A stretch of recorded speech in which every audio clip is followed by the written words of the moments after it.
नमस्कार दोस्तों। एक विषय है सनातन धर्म का, और सनातन जो धर्म है, जो सनातन विषय है, लोग कह देते हैं कि हम तो सनातनी हैं। इसमें कोई संदेह नहीं। अगर कोई कहता कि हम सनातनी नहीं हैं तो बेवकूफ़ है। सनातनी तो सब लोग हैं, लेकिन सनातन है क्या? सनातन को समझने के लिए आज मैं आपके सामने कुछ विषय प्रस्तुत करूंगा और कोशिश करूंगा कि आपको सनातन समझाऊं कि आखिर सनातन क्या है। सनातन का जो विषय है वो वर्तमान में इस पूरी दुनिया में कोई भी धर्मगुरु, कोई भी धार्मिक पुस्तक, कोई भी धार्मिक स्थल ये आपको सनातन की ओर नहीं ले जाता है। क्या कोई धर्मगुरु, धर्म ग्रंथ, धर्म स्थल सनातन धर्म की शिक्षा दे पाने में समर्थ है? तो मैं कहता हूं कि नहीं। और जो लोग कहते हैं कि हां, तो उनसे एक विषय है कि यदि हां तो दुनिया आपस में लड़ क्यों रही है? दुनिया में चारों ओर लड़ाई झगड़े का माहौल है। अगर हम सनातन को समझ रहे होते तो दुनिया में शांति होती, अमन और चैन का वातावरण होता,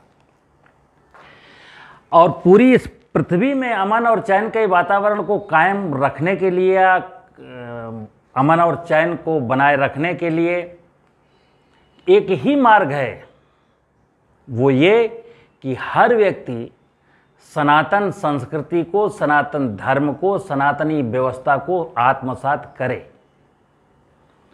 अब ये जो सनातन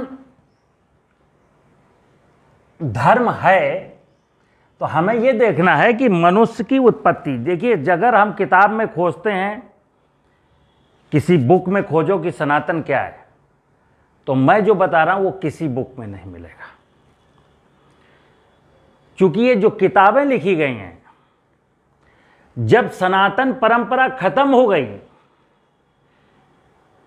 तब हमने किताब लिखी हाइपोथेटिकली कि सनातन ऐसा होता था। कैसा होता था पता नहीं सनातन के बारे में, क्योंकि ये जो किताबें लिखी गई हैं बहुत बाद में है। मनुष्य की उत्पत्ति के बहुत बाद की बात है। ये मंदिर, मस्जिद, गिरजाघर और गीता, रामायण, भागवत ये बहुत बाद के विषय हैं। सारी दुनिया को एक रखने के लिए सनातनी व्यवस्था बहुत जरूरी है। तो पृथ्वी पर मनुष्य की उत्पत्ति का इतिहास क्या है, जब तक हम ये नहीं समझेंगे तब तक हम सनातन नहीं समझ पाएंगे। तो ये तो जाहिर है, ये तो तय है कि एक परमपिता परमात्मा है जिसने इस संपूर्ण ब्रह्मांड की रचना की।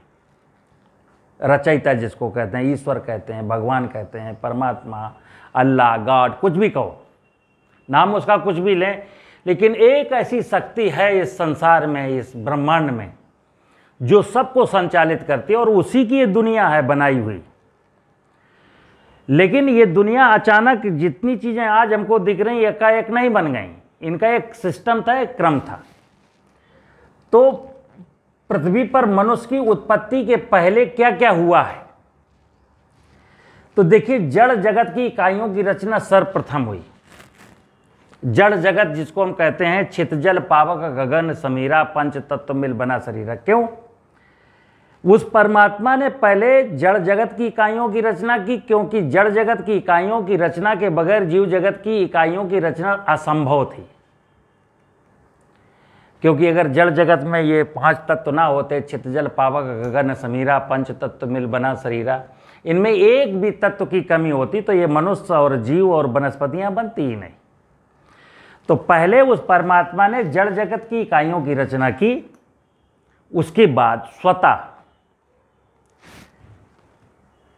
वनस्पति जगत की सूक्ष्म इकाइयों की रचना होने लगती है सबसे पहले इस पृथ्वी पर, इस भूमंडल पर।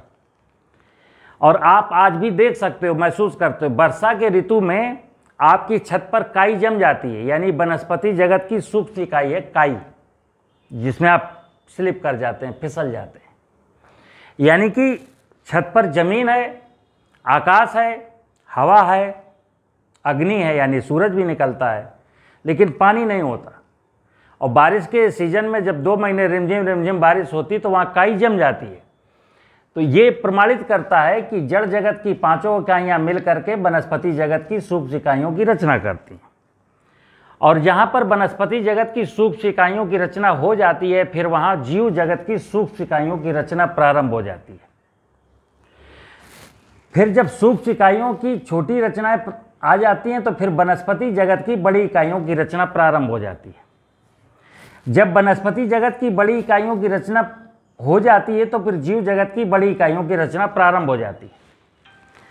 और आपने सुना होगा कि इस भूमंडल पर मनुष्य परमात्मा की सबसे सुंदर और अंतिम रचना है। कहते हैं कि 84 लाख योनियों की रचना के बाद परमात्मा ने मनुष्य योनि की रचना की।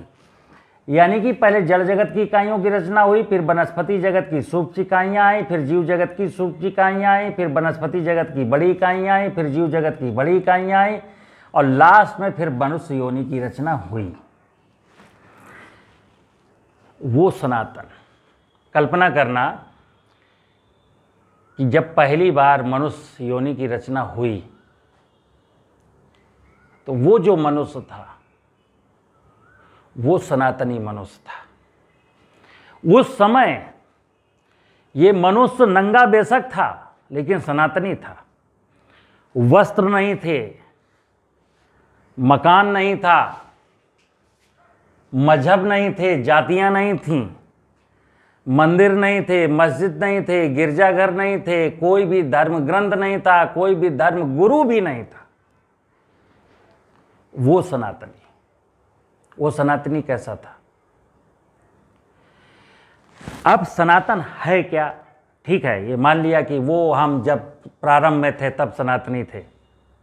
उस सनातन को प्राप्त करना, उस सनातन को समझना है। वो सनातन था कैसा? इस पृथ्वी पर, इस भूमंडल पर जितनी भी इकाइयाँ हैं, आपने रामायण में, गीता में, कुरान में और बाइबल में और धर्म ग्रंथों में 2-3 चीज़ें आपको पकड़नी है। हर जगह ये लिखा गया है कि इस भूमंडल पर जितनी भी जीव जगत की इकाइयाँ हैं वो अकारण नहीं हैं। कोई भी इकाई अकारण नहीं है, उसके यहाँ पर होने का कोई ना कोई कारण है। गाय का, भैंस का, कुत्ते का, बिल्ली का, पेड़ का, घासों का, नदियों का, पहाड़ का, झरने का, जितनी भी इकाइयां हैं जड़ जगत की, चेतन जगत की, तो उनके यहाँ पर होने का कोई ना कोई कारण है। और आज भी सनातन की जब बात करते हैं तो बरगद आज भी सनातन है। पीपल का पेड़, भैंस, गाय, कुत्ता, बिल्ली आज भी सनातन संस्कृति को फॉलो करते हैं। क्यों? कि जो जीव जिस निमित्त आया था उस निमित्त को पूर्ण कर रहा है। दुर्भाग्य केवल इतना है कि सबसे बाद में आने वाली रचना मनुष्य, जिसको ज्ञानावतार, ज्ञान का अवतार कहा गया है, जो परमात्मा की सर्वश्रेष्ठ कृति है, केवल यही प्राणी भूल गया कि हमारे यहाँ पर जन्म लेने का प्रयोजन क्या है।